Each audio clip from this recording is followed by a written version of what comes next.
Welcome back, everybody. This is Brian from Breaking Down Security. Part 2 of our discussion with Noid and Dave Dittrich, Noid being Brian Harden, is this week. We're going to be talking about some of the things that people tend to implement in applications without first thinking about things that they probably should put at a higher priority. But before we get to that, I have a couple announcements.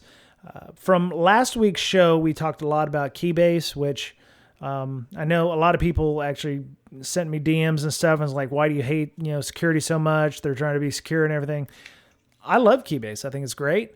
Keybase file system is awesome. I'm actually using it now instead of what I used to use, which was SyncThing. It used to be called BitTorrent Connect, allowing you decentralized file sharing across multiple machines. I love using Keybase in that respect, and I love that Keybase has one of the more user-friendly PGP implementations.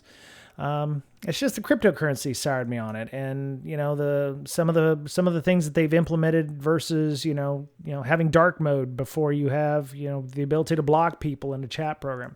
Just some simple peccadillos that I wanted to highlight, and that's what we're going to see part of number 2 here, where part 2 here, where we're going to see some implementations or things where people thought that they were creating security when in fact they weren't. One other announcement we have, Bsides Seattle 2020 is going to be April 18th in Redmond, Washington. It's going to be at Building 92 on the Microsoft campus. Apparently this is a larger building space. They used to have it in the Commons the last, I think, 3 to 4 years. So this is a much larger space. They're going to have lunch.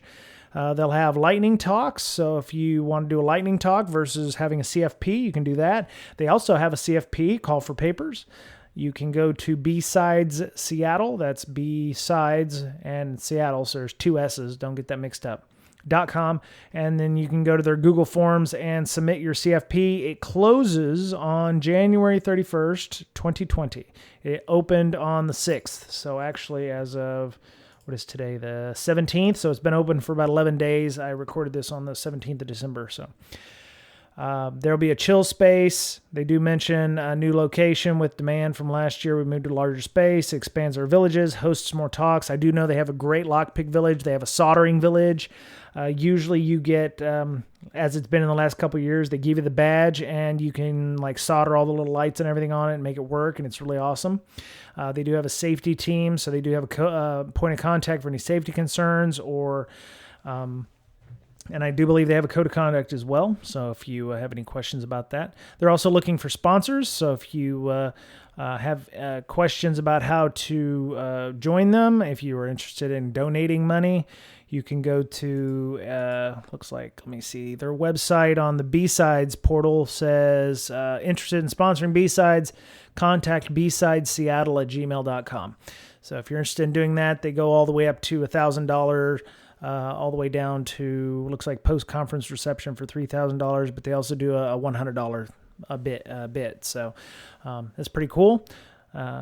Be sure to check that out. It's, if you missed Bsides Portland a couple months ago, or, you can't get out to CanSec West in March, this will be a really great opportunity, and the weather will be fantastic here in the spring in the Pacific Northwest. One last thing, one other conference. I don't know if I mentioned this at the end, but I'm going ahead and do it again. Layer 8 conference is still happening June 6th, 2020 in Rhode Island at the Rhode Island Convention Center. If you're looking to sponsor a conference and you don't want to do Bsides Seattle, you can go to Layer 8, the number 8conference.com, and email sponsors at layer8conference.com. If you are looking for a sponsorship, perhaps, they are doing diversity sponsorships. So if you follow WorkshopCon on Twitter and tweet why you're interested in social engineering and OSINT topics, because Layer 8 is predominantly social engineering and OSINT conference, tell them why you're interested in social engineering and OSINT and send the hashtag #SendMeToLayer8, the number 8, and they will select some folks from those tweets. With an emphasis, of course, being on underrepresented or minority groups. So, anybody can apply for a scholarship, but they will try to give as much preference as they can to minority and underrepresented groups. So there you go. All right. Well, that's all I have for the week. We're going to go ahead and get started with Dave Dittrich and Noid. See you next week. Well, a couple weeks ago, we had a discussion with B. Hughes about realistic threats in your environment. The vast majority of companies are not being targeted by APT1 or, Fozzie Bear or, Green Kermit or whatever the hell you want to call your named adversary. And in fact, it's actually Billy Bob from sales who's clicking on every link, or the HR folks who are, clicking on resumes because they have no choice. They have to, and they got macros in them and all kinds of evil shit. We were talking about, security failures and implementation, and, some of the things that happened this week. All kinds of crazy stuff. You've got Atlassian allowing for, a legitimate TLS certificate security to actually drop that O-Day on Twitter, which was kind of beautiful. Funny. Oh my God. She or he, they did it inadvertently. I don't think, maybe you could explain what that means. So basically, I don't know what Tay was looking for, but Tay posted that screenshot, and almost within minutes, Tavis Ormandy of Google Project Zero chimed in and was like, "Hey, Tay, you just dropped O-Day." Which, of course, Streisand effect. Immediately, everybody's like, "What?" After this thing. Well, they have a few followers, and it turns out it's. I'm not totally familiar. I'll be honest. I absolutely despise Jira and Confluence. Use it on an almost daily basis, and it drives me nuts. Yep. But as far as I could tell, whatever this app was, basically they put the private key in with the app. Which once you can extract that private key, you can start doing all sorts of man-in-the-middle goodness. I'm trying to find the post. Anyway. And I'll give Addisline credit. They immediately jumped on it and were like, "Whoa!" Pulled it and went and tried. I don't know if they fixed it yet, but they immediately got on it. They didn't do what so many companies do and spend a week fighting you. Yeah. On it. They just came out and said, "Yep, done pooched that one." And we'll get this fixed immediately. Yep. So it says an interesting interaction took place when Swift on Security pointed out an odd DNS name, Atlassian-domain-4-localhost-connections-only.com, with the description that allowed a secure HTTPS connection to a service running on localhost. So Tavis pointed out that a valid HTTPS cert installed on localhost means that Atlassian must be shipping a private certificate, and that would be a valid HTTPS certificate. So you've got everything you need to spoof any kind of, Atlassian, in this case, the Atlassian domain. So if anybody has their stuff, so let me see if I explain this right. If anybody incorrectly configures their Atlassian to reach out, they could potentially go to a site that looks like what they're looking for, but it's actually could be a bad site. Yeah, but is attacker controlled. Right. This is a whole lot different than the Lenovo issue last year, where they were shipping one of the, I almost call it spyware, but it was official stuff. But yeah, they did the same thing where they had a private key and they had a private cert in there. Right. And once you had the private cert, you could do all sorts of interception or man-in-the-middle nastiness.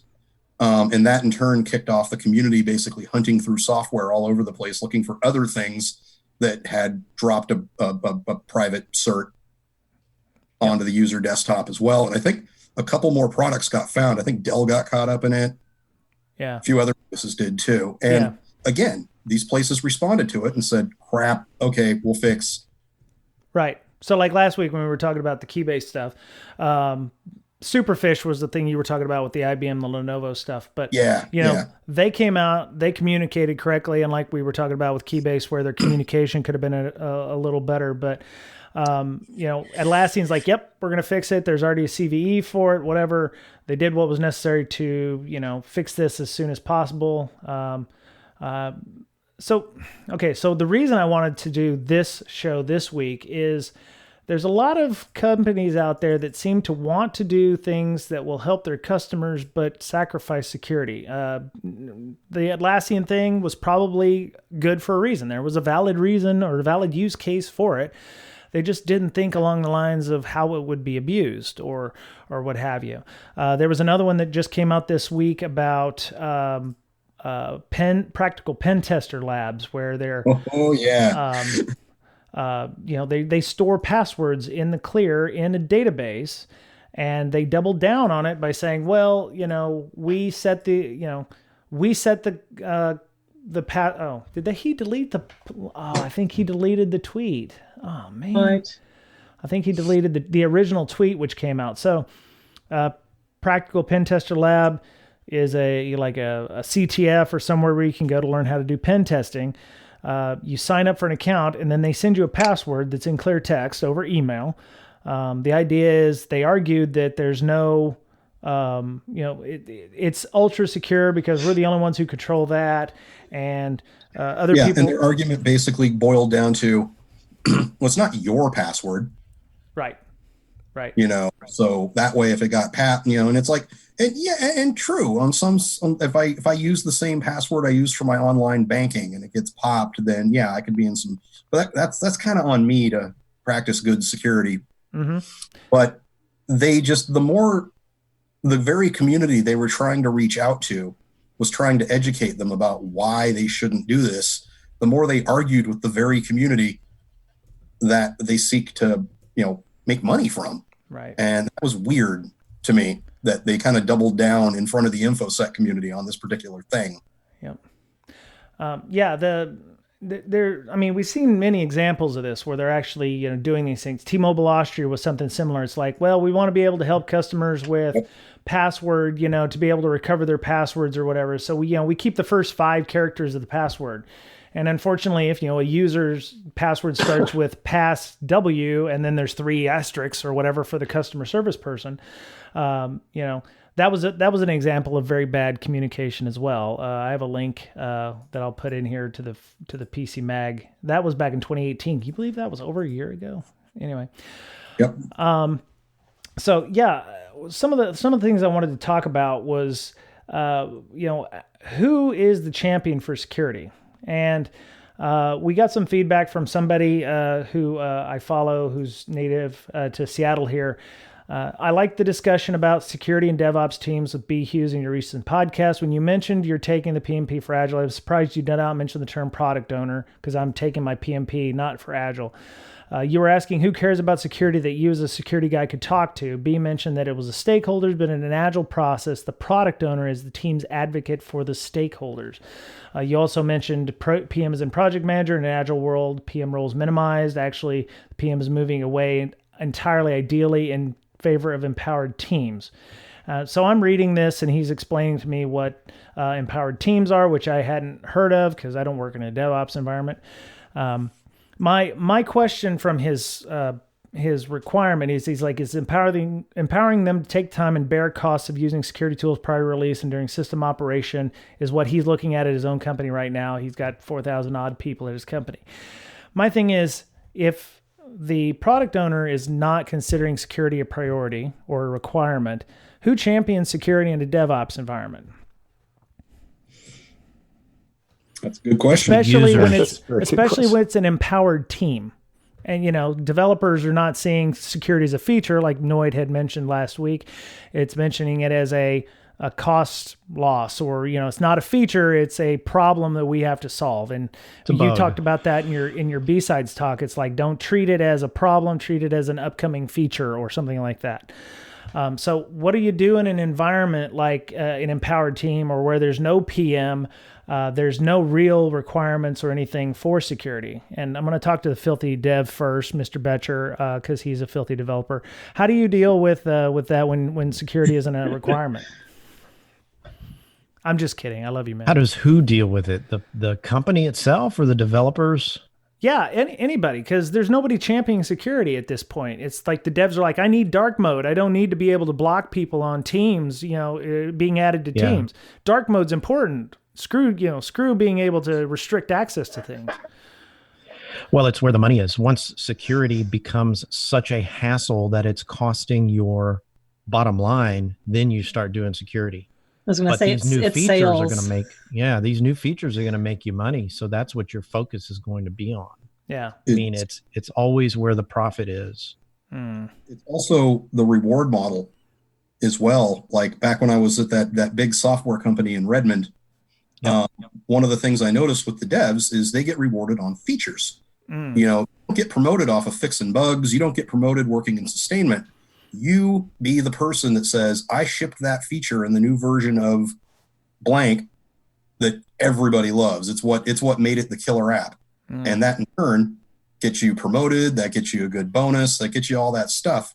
And so as long as that reward model continues to focus on shipping badass features, then the devs don't have any incentive to change, because if anything, they get penalized for stopping work on that badass feature to go do security stuff. Yeah. And that's how your code could be stomped on all day long or fuzzed to hackers' heart's content, right? But you still get paid for that feature you put in, even though it's, from a security perspective, crap code. Yeah, because as long as you can keep that house of cards standing to get that feature out the door, and then you move on to another team, that's sustainment's problem. When somebody closes the door too fast and the house of cards falls over, that becomes a sustainment problem, not yours. Right. Dave, do you have any insights on this? Have you worked with developers in the past? I know you said you've done some technical stuff. Well, I tried really hard with my last project to make sure that everybody was developing things with a high degree of security involved, and it does seriously impact moving forward. I just get really cynical and frustrated that, one of the things that was touched on here was default passwords, making it easier for support to be able to recover access to a customer device. The Morris worm used default passwords in 1987, and every piece of malware that I've looked at since then that has anything to do with passwords has a very, very small subset of common passwords that are still a problem today. And the cynical, Mirai and all the follow-ons like root, admin, no password whatsoever. Like, so many devices, IoT makes this worse because the margins are so small that you end up really quickly developing really crap stuff in order to make enough profit off of the large number that you're putting out there. The cynic in me just wants some tech savvy lawyer to start doing massive class actions all over the place to push the responsibility to executive level people in companies. Because if you just keep doing this rush to the bottom, maximize profit, minimize cost, come out with features as fast as you can, it's just going to get worse and worse over time. I hate the idea that it will, but how do we flip it? Well, so this goes back to some of our discussion last week with the venture capital folks. That's all about first to market or getting the cool hotness out there before. So venture capital in many cases is not good for security. If they see a cool product or something that will fit a niche market or fit something that is a perceived lack, they'll throw you $10 million and then, get it out there as soon as possible. Right. Yeah. And the cost and the friction of doing things in a more secure way makes it really hard to sell secure products, to sell services regarding security. Right. So I put in the show notes here the CIA Triad, which for those of you who are going through your CISP is confidentiality, integrity, availability. But where does the business goals fit? So, if you're doing security and you want to do that triad, where do the business goals fit? Or is that a separate whole, triangle that doesn't exist? Well, I kind of hate just the flippant CIA Triad description, because people, I just commonly see this language problem that we have, the use of the terms breach, intrusion, compromise, or I like to look at compromise of integrity or availability or confidentiality of information or information systems. They lead to each other. They sometimes go in series. if you focus on availability, compromise of availability, then you start thinking, well, how do I harden my services against distributed denial of service attacks or ransomware, which is in compromise of integrity. And if it happens to be system files, that compromises availability of the entire system. So things like the AC/DC Act, where they use the term breach and persistent intrusion, make it difficult to fit in things like DDoS. DDoS is not a persistent intrusion. If you're going to grant people the right to go hack back, go use active defense measures, then how and when are those things applied? Why are you focusing on hacking back rather than hardening in the first place? Right. I don't see those kinds of decisions and conversations happening with executive level people. Well, yeah, I've heard executives say, well, are we able to catch the stuff that no one's ever seen before? And I'm like, wait a minute, you're talking about the most advanced shit that's out there when you've got RDP open to the internet that you haven't closed yet. Crap like that, right? How come can't catch the things that everybody knows exist? Right. Do that first. How about? Yeah, I mean, it's amazing. It comes down to the basics, right? So, Noid, you work with a few developers. What is it like for you being? I mean, do you manage them? Let's discuss your role first. You're not in an empowered team, right? You're a PM or you're a manager or dev manager some type. I'm an engineer. Oh, okay. Well, Noid's done for the day. We're just gonna let him go because everybody's an engineer, right? I'm actually an engineer. That said, I have a ton of background as a PM. So I tend to run fairly large projects that reach across multiple teams because I have the skill set to be able to do that. And I'm not an official lead, but I also kind of am a lead for our in-house pen test stuff, as well as our incident response and our SOC.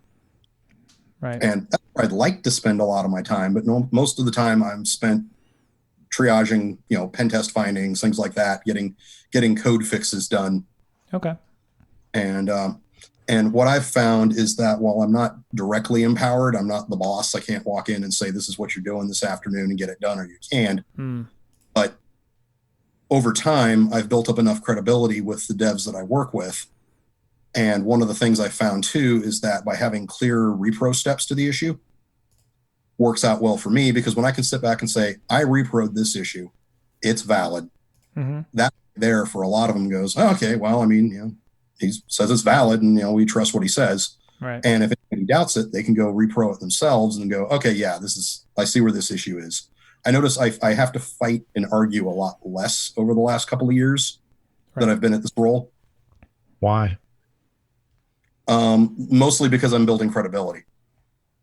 One of the things I've found is that the years I've spent working with devs is that if you also have a dev background, you kind of come in with a little bit, like one of my coworkers is a former dev.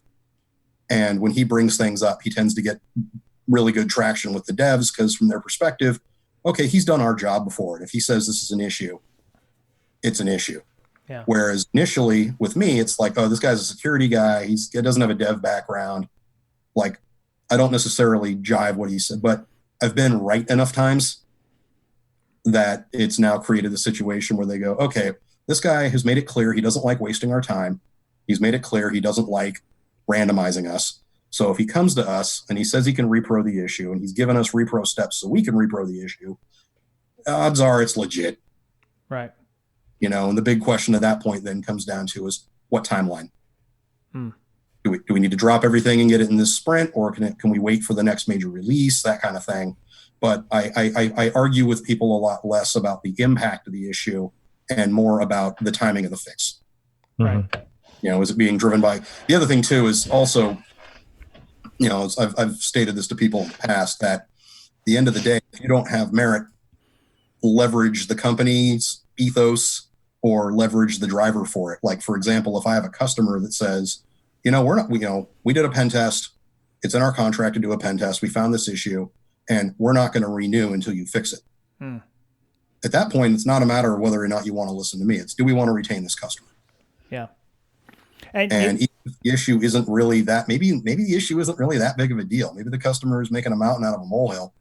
But at the end of the day, if they say they are not going to renew until the issue's fixed, that's a hard fact. Right. Yeah, I've been working some gigs over the last 6 months because there's a major customer who is requiring developers, companies with, plugins to their ecosystem to go through a security assessment for these specific API scopes. And, that they're forcing, this company is actually forcing these small companies who haven't thought about security before to do security. Otherwise, they're going to get shut off and they won't be able to do these integrations any further. Some of them go kicking and screaming because some of the requirements is like, you must have policies like vulnerability disclosure policy or an SDLC or an incident response policy or whatever. And some of them are like, well, I'm a 2-person company. I don't have any of this stuff. And, big company here is like, yeah, we don't give a shit.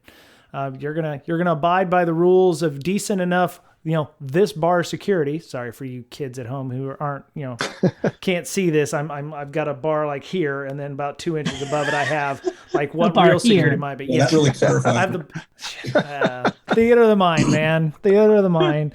Anyway, so this big company has decided this is what they consider to be the bar, the basic bar, the minimum bar to play in their environment. And if you get higher than that, great. If you don't get to use their ecosystem anymore, which for some of them are like, this is going to kill us. We can't do work. We can't do our job. We're going to go, our company's going to go away because we can't use that. But I think it's been a long time in coming. You're seeing companies like Google and Amazon who have mentioned S3 buckets, like the Capital One breach. It was like, your S3 buckets are allowing for all of this personal data to be stored in them. And Amazon's like, yeah, it works as intended. It's up to the customer to secure those. There's other companies out there that are like, okay, if you're going to use our stuff, you need to make sure that you're, doing the proper secure checks and doing all that stuff. Is that a trend that we're heading towards where all companies that have these integrations are going to require this, or is this just some one-offs that we're hearing because I work for the company that's doing those, but I mean, is that going to be more prevalent as we continue through? I personally think that it is, because mind you, I work at a SaaS platform, so we are the third party. Y'all got integrations, right? Companies, right? And we probably the number one piece of deal sealing collateral we produce is our annual pen test report. Because we have potential customers come to us all the time with spreadsheets ranging anywhere from a dozen questions through 800. Fucking hate. Yeah. Had one the other day, 800, man. Which a little excessive, but they all have these things because basically they don't want their feet held to the fire if they use my service, right, and their customers' data gets out. Right. And so we see that in pretty much every single deal, there is at least some part of the deal where they say, oh, and our security guys want to talk to your security guys because we have questions. And now we get to deal with it by being able to say things like, hey, we have our SOC 1, we have our SOC 2, some of that common language means something to them. Oh, we're ISO certified and that kind of thing. So now there's some common language there where they can go, okay, these cats are using standard frameworks. They're meeting a very public bar. This one or this one. Yeah. The other thing that drives a lot of it too is you'll see government stuff like FedRAMP requirements. And I've watched FedRAMP requirements start to get rolled into non-FedRAMP environments. Right. As well. And I think the big thing there is sort of having your ducks in a row, having that data available and ready to go. The other thing too that helps reduce some of that friction is from the developer side of the house too is automate. Yeah, there are so many tools, like you could, for example, Ansible. I have an Ansible playbook that says, hey, whenever there's a code check into the master branch of our repository, kick off a code scan, Nice. email the report to the following DLs. Right. Hey, can I riff on that for a sec? So the last project that I had, it was sponsored by DHS to try and put together these open source tools. I was using Ansible, and one of the requirements in the contract was testing. And so what I started doing to sort of take one step back, my background, computer programming, system administration. And I used to say back when I was doing security operations at the UW for like 30,000 Unix workstations, the best security is the best system administration. Right. And when you have a problem and you have to start debugging, if you know how to code level debug and system level debug and network level debug, you can solve things faster. So using something like Ansible, what we did in the playbooks that we had was using BATS, Bash Automated Testing System, integrate unit tests and system tests and some integration tests so that as you go deploy something with your automation, it's automatically testing itself. And as you're practicing or updating the playbooks, that will give you some regression information. You can also then rely on these things as a partial security audit, internal audit. Are the things that I set for DNS still resolving the same way? You know, those kinds of checks. Integrating those things will increase your security significantly, and it will also make your devs and your sysadmins or site reliability engineers' lives easier. So I'm hoping that as people start going to the cloud, scaling massively, this idea of automation and testing will keep us from getting way, way out there on a limb. Yeah.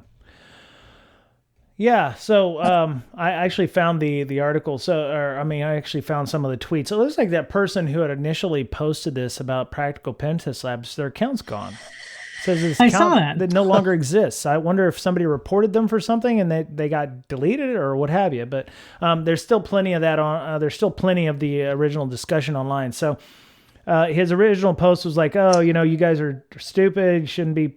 Storing passwords in plain text. And then, of course, they doubled down. So this is like the T-Mobile Austria tweeter is like, what if we told you that is for our users' good? They're trying to say, we know what's good for the users. We don't allow users to choose their passwords. We don't store any sensitive information. Instead, passwords are randomly generated by the system, and we need to store them in plain text so we can send you the reminder if you forget it. And that's awesome. Of course, some fine gentleman from Cambridge, UK said, Jesus Christ, what the hell are you talking about? If this is what you're actually doing, you need to stop using the internet. Which I love me some British folk. They get succinct right there, Not hold back at all. Right.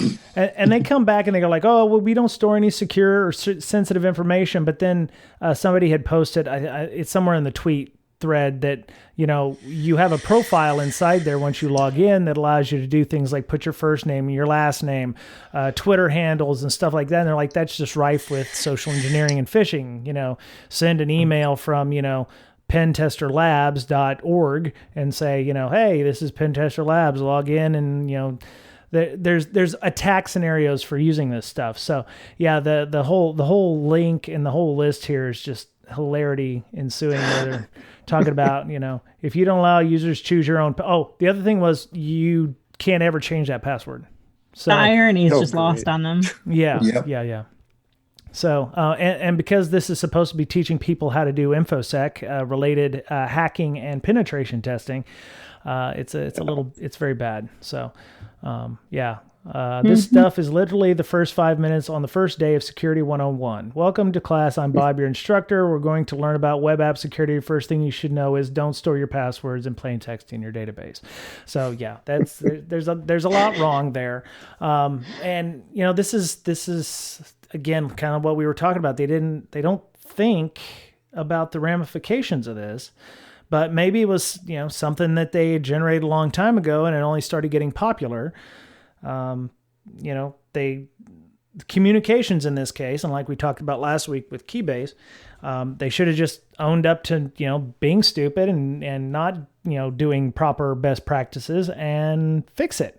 But, I think they still haven't fixed it or want to fix it. And In this case, I hope it costs some customers because they're actually paying for this. Yeah. People are actually signing up to pay to use this system. And God, if they're storing, they said they're only using PayPal, so they don't have to store the credentials. So they're making an API call at least to PayPal, to be able to make these payments. So it would be interesting to see if you have an account on there, how you keep paying for it, or if there's an API call that if you find somebody's password, can you continue making payments to their PayPal account in some way, shape, or form?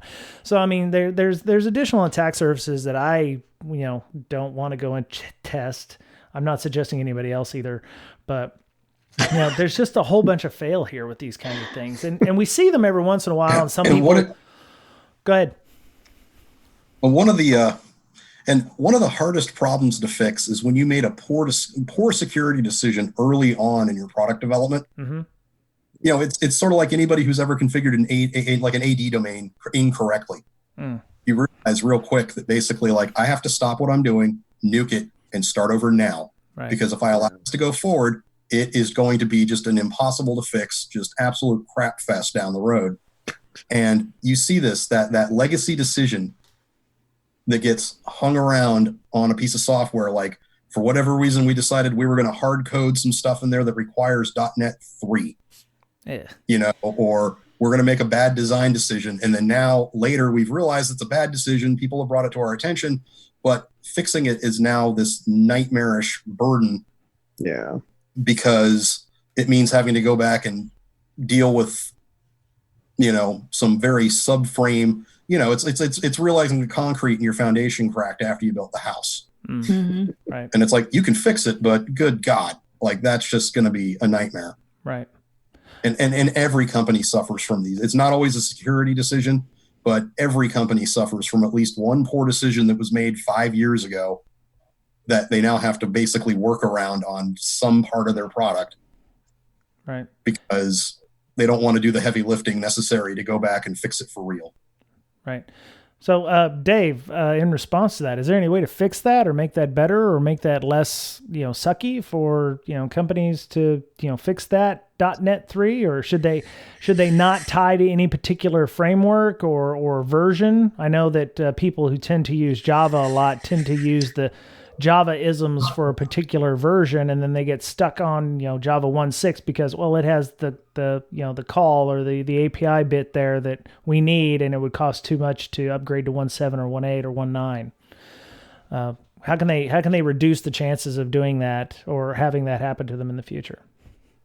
Well, I don't know if I'd call myself the expert in convincing people to do the right thing, but the best advice that I've heard from people in the past is to focus on basically rewriting everything, every major version, every couple of years, and just get yourself in the mindset of, we are going to throw this away. It's not going to live forever. Mm. And I've heard a few people who have started companies where the founder wrote the original code quick and dirty. Right. That they ended up living with for years, and the technical debt incurred in that is just super huge. So getting in that mindset of just let's burn it down and rebuild it frequently is about the only way to do that. But now how do you get people to make financial decisions based on that? Right. Yeah, especially if you're repainting your house every year, or like Mr. Betcher, your LogMD, it runs in what, C#, C++, something like that. Yeah, C++. C++. Okay, so you're going to burn it all down next year and run it in Perl. Rust. That would be a huge effort. Rust for one guy. On the nightly. Ouch. I wanted to go. Put it in Go. It's pretty much, it's like cancer. It's like, okay, I have a tumor in me. I don't want to Pearl, because it's going to be a nightmare. But at the same time, what happens if I ignore that cancer? Well, Guess what? Now I have lung cancer and liver cancer and pancreatic cancer and bowel cancer because it's now metastasized. Yep. Yeah. And so sometimes you have to realize that, like, okay, yeah, we done screwed up. This is a problem. But if we fix it now, it's going to suck. But if we fix it 6 months now, a year from now, it's going to suck so much more. So well, that is interesting because you would have to consider upgrading to the different versions of whatever to be potential new features, right? How do you frame that with your developers? Well, you also have a problem there too of sometimes if you're leveraging like say these third-party frameworks, every once in a while you'll have something that you need in that framework that is absolutely critical for your product, and the new version of Angular just came out and they got rid of it. Yeah. And it's like, oh, and a bunch of vulnerabilities got found in that Angular release. And it's like, well, we can't fix those vulns because the solution's to go to the new version of Angular, but it'll break our product if we do. Right. Right. Yeah, I saw that at a company I used to work for back in the past where, they tried to build it after this came out, and the Cassandra version they were using was using the older version of Java, but the newer version of Java that they want to use doesn't work with every build. So we're just going to stay on 1.6 Java for another 6 months. So until the heat death of the universe. Yeah. Right. Right. Yeah. Yeah, okay. and that's one of those things, and that's something that people need to take into consideration when you're basically deciding that I'm going to cut out a bunch of work by leveraging this third-party platform. It's like, okay, cool. You've now taken a dependency on a thing you got off the internet, possibly for free. I mean, probably the biggest one out there that gets brought up a lot is curl. Oh yeah. Yeah. Oh yeah. Everybody on the planet uses curl. Everything uses curl. Curl's written by one dude. Yep. Yeah. If he just decided to, toss it out the window one day, everybody's going to be, shit out of luck. But somebody will fork it, they'll put a Monero miner in it or something, it's an important thing. Linux Foundation was trying to solve that problem a while back by investing money in the things that become part of the critical internet infrastructure. Yeah. In Okay. fact, I'll also throw out a Linux Fund credit card. Oh yeah. Yep. And it gave cash back, but rather than giving the cash back to me, it threw that cash back into the Linux Fund. Oops. And 100% behind that. I was like, yeah, by all means, we have to keep paying these people, because if they ever get bored and decide to go get, they're going to go get llamas or something, like, guess what? We may have lost a critical piece of software. Right. Yeah. Yeah. Yep. So Miss Berlin, your sim you guys are working on, it runs in COBOL or something, right? Right. Yeah, Right, totally. right. So Now, there's lots of Python and other stuff. I don't know. I don't write code, so I just leave that to the professionals. Well, my question was, because Mr. Betcher's in C++, you guys are using Python and whatever, moving or changing the technology stack could also require additional education from your developers. Because, what if they all do Go and it's like, oh, well, Python's so much better now. We'll use Python. And we're like, well, we don't know how to use Python. Or, there's going to be some education involved there. I guess my question is, at what point do you go, okay, education for the new tech stack is also going to include security? Or should it just be, we need to learn the tech stack and let's go? I don't know. I feel like we're lucky because we have a really small group. We have technical people. We have 8 maybe. And our lead dev is also our lead security person. Okay. So, which makes sense for sim, I think. So it's kind of built from the ground secure up. Every commit has its own code review and scan and all this stuff already combined, and everything's in containers and just super secure from the beginning. So our devs aren't super security people, but they kind of just work with the design that has been given to them, I guess. Okay. You said they're not necessarily security people, but did the culture get created where they think in terms of security, or is it just we want to make sure that the lady doesn't get mean and hurt us? That would be you. Every day that Amanda's not on my ass is a good day. I don't work directly with the devs, so right. Yeah. No, that's my boss's job. Okay. All right. Yeah. And he's way smarter in security and developing stuff than I am. So. Yeah. Yeah. Well, I mean, so Mr. Betcher's entirely different. He's still the only developer. So, and he's also a security person. So he's a unicorn. He actually, he's fancy. So, when you pick C++, Betcher, Mr. Betcher, for what reason? Because the app runs entirely in Windows, and that's the language of the operating system. So I can talk to it without having to translate anything or rely on any third-party stuff. Okay. So yeah, I mean, you don't have to install Python to run the app. You just run it. Okay, that makes sense. Yeah, it's less complexity in that case. So, I'm like, ours doesn't matter because it's all in the cloud. Oh, well, that's Right. good. You don't have to actually install anything. We all love the clouds. We have all the clouds. I love it. Right. So other companies, maybe I'm just looking through all of our notes here for this one. This one was a little less managed in terms of that. So they say some people aren't. Oh, I was talking about empowered teams. Some people aren't happy with that. The blog posts I have here, they were talking about how it's a nightmare to do empowered teams because there's no leader, and the dynamic is never such that it actually takes more work to empower the team and not less, because nobody is there to, we're told to get everybody on the same page. Arguing continues as people tire and drop out, and the last man standing wins. Is the blog post I got here from, albeit August 31st of 2018. So if you're in an empowered team, should you try to create the dynamic of the leaders and the followers, or is that not the idea of an empowered team? I'm still a little lost as to why anybody would ever have the inmates running the asylum. Well, what I used to tell my goons at DEF CON was, in the absence of clear-cut command and control, it is your responsibility to assume command and control. Okay.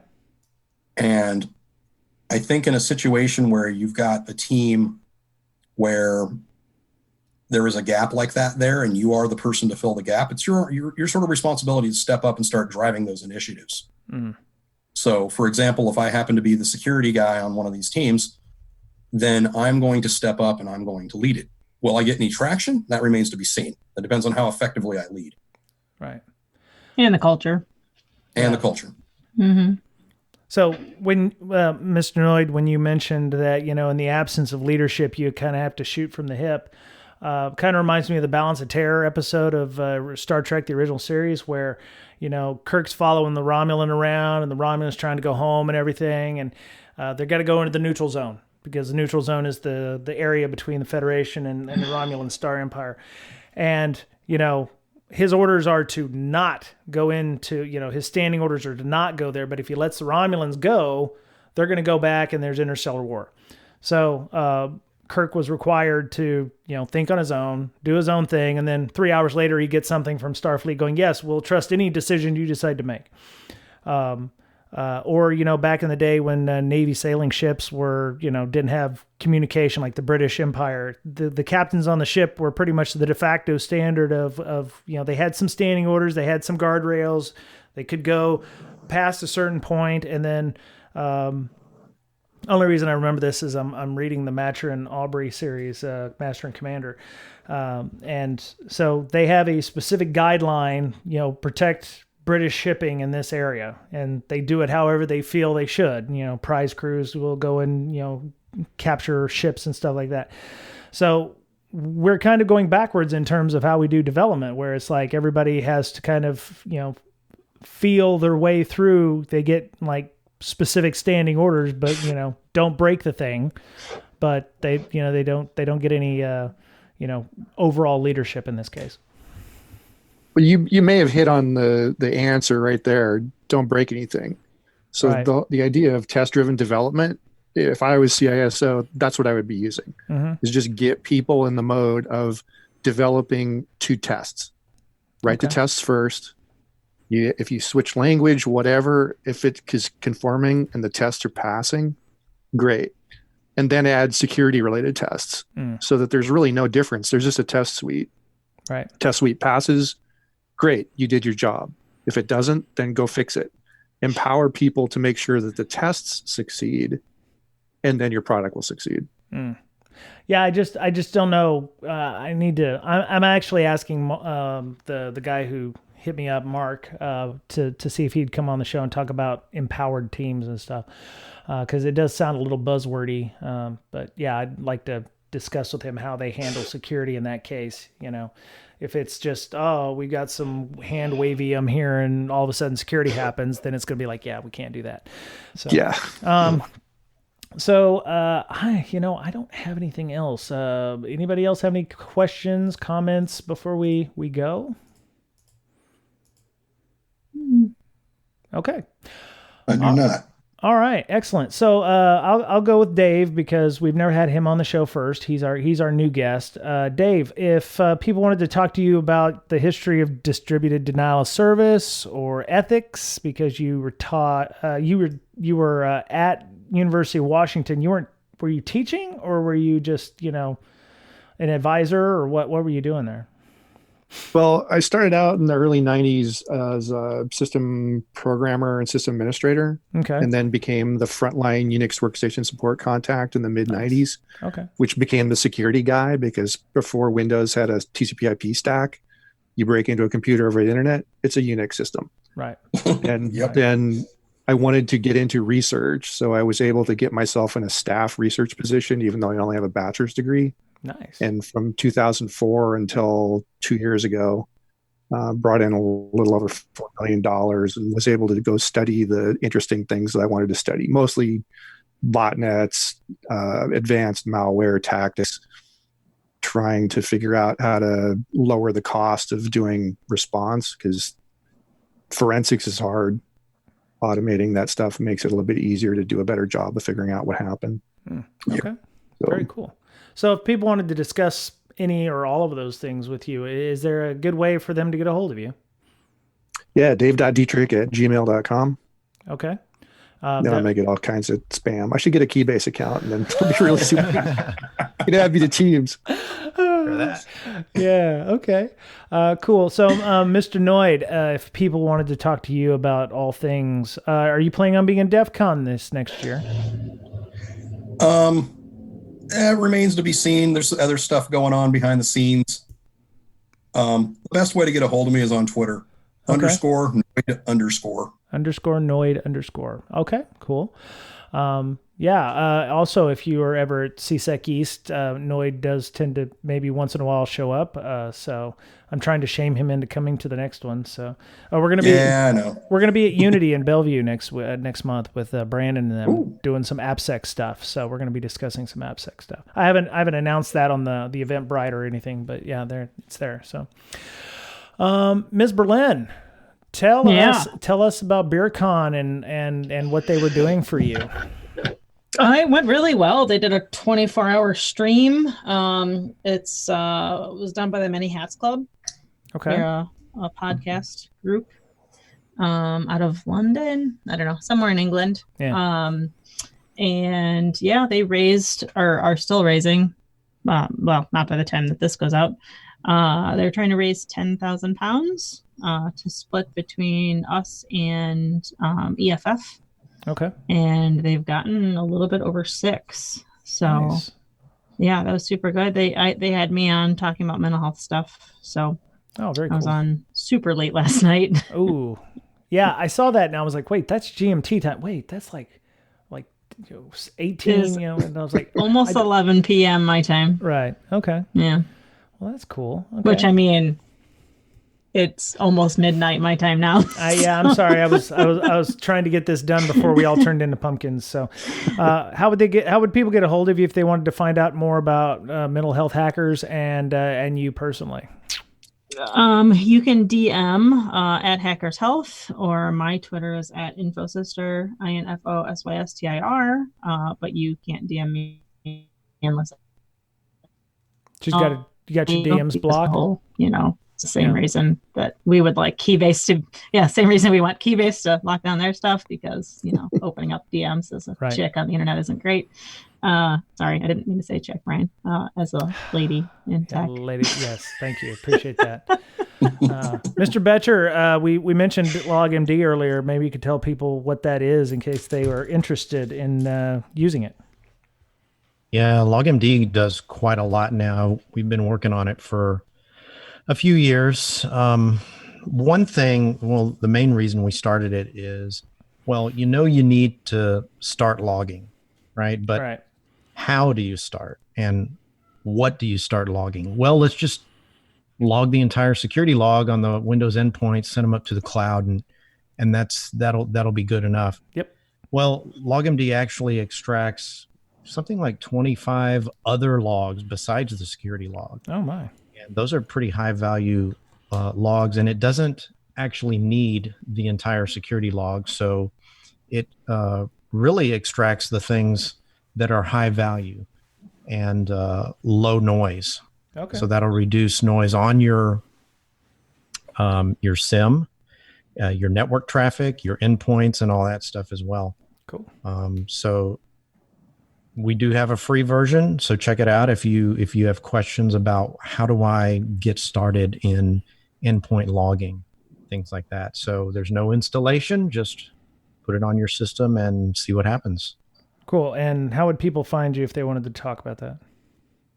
My DMs are open on Twitter, and my Twitter account is @Betcherpwned, BOETTCHERPWNED. At least they're open for now. Must be. I haven't had a problem with it. Or log-md.com. You can hit us up there. Okay. I do have a question for Noid. Are you a human rabbit hybrid, aka the mischievous rabbit-eared gremlin called Noid from 1986? Yes. My early career, I learned while I was going to college. I spent my time destroying pizzas. Cool. It's more of a fetish thing too. So it's a. Oh my! I have a rich personal life. There goes our PG rabbits and pizza. Rabbits and pizza. Yep. Nothing says love like rabbits and pizza. Anyway, so you can follow Brakesec on Twitter @Brakesec, BRAKESEC, and I'm on Twitter personally, Brian Brake, BRYANBRAKE. I don't have any cool Twitter handles or anything like that. Just some quick housekeeping. If you want to join the Slack, we have roughly 500 active accounts on there. We have a lot of cool people talking about fun things. We're very beginner friendly and noob friendly. We do have a code of conduct. So, come on in. We do have moderators that watch, and we are at the point now where a lot of people self-police. So we have a no politics requirement as well. If that interests you, and so far we have not had anybody, well, we've had one person get banned. So I'm hoping that we don't end up, having to do more, but very noob friendly, very friendly to people who are trying to break in the industry. And if you're interested in joining that, you can DM us on Twitter @Brakesec, or you can hit bds.podcast@gmail.com and ask for an invite, and we will bring you in, unless you're a crypto bot or something like that, and then you will be denied. Layer 8 conference. Go ahead. And poop put on your face. Yeah, we'll put poop on your avatar or whatever. Yeah. So Layer 8 conference, you can go to workshopcon.com. I did tell them I was going to maybe try to continue advertising this. They didn't pay us for it. I just, it seems like a good conference, and I believe Miss Berlin's going to be at it. Maybe. I probably won't. Our village should be, though. Okay. My kid is leaving for boot camp on June 8th. Oh, crap. So, yeah, I'm probably going to end up spending that weekend with him instead. Well, as you should. Okay. So, layer8conference.com. Also, you can go to workshopcon.com/events. They are doing scholarships. If you are looking to go and you are a minority or a group underrepresented in InfoSec, they are definitely trying to help out with that. Layer 8 is mostly social engineering and OSINT related topics. So if you follow WorkshopCon on Twitter and hashtag send me to Layer 8 with the number 8, you can talk about why you're interested in doing that on that Twitter, and they will select some folks from the tweets with emphasis from underrepresented minority groups. You can also, if you're interested in sponsoring it, go to sponsors at layer8conference.com. And it's June 6th, 2020 at the Rhode Island Convention Center. So that seems like it's going to be fairly cool, and you can join that. So before we go, one last thing. Thank you to our Patreon sponsors. They help out with hosting fees, just the time and effort to continue building our lovely community we have, paying for the Zooms that we use for the various classes and the book clubs and CTF clubs and things that we're doing on our Slack. And we have a couple of new patrons, thanks to Scott and I'm going to say Ian. It's spelled I-O-N, but I can't imagine it's ion because it's not chemical in nature. So Scott and Ian are some of our new patrons, and we appreciate all their help with that. I think we're done. This was an awesome supercharged episode, and I look forward to the hate mail from the Keybase folks. I told my people in my office, I told the people at the office, I was like, if all of a sudden I can't use Keybase on Tuesday, it's probably because they listen to the podcast. So, thank you. Maybe if you send them lumens, though. Yeah, I'll send the lumens back to the developers. Yeah, Keybase. Anyway, so Mr. Betcher, thank you for coming on. Miss Berlin as well, and very special thanks to Noid and Dave for taking time out of their evenings to come and chat with us on our show here. Hey, it was fun. Thanks for having me. Yep. Right on. Thanks for having us. All right. Well, that was it for Breaking Down Security this week. Have a great week. Be kind to one another. I know with the holidays, sometimes you can get down a little bit. Don't hesitate to reach out to a friend and, talk through some of your problems if you're having any issues, because, it's, we're all in this together, and once we get past the holidays, it'll hopefully get better. But if you're feeling icky or feeling, where you might hurt yourself, don't hesitate to reach out. We have a mental health channel in the Slack channel if you have any negative thoughts. So take care of yourself, because you are the only you have. And we'll talk to you again real soon. Bye-bye. Bye. Bye.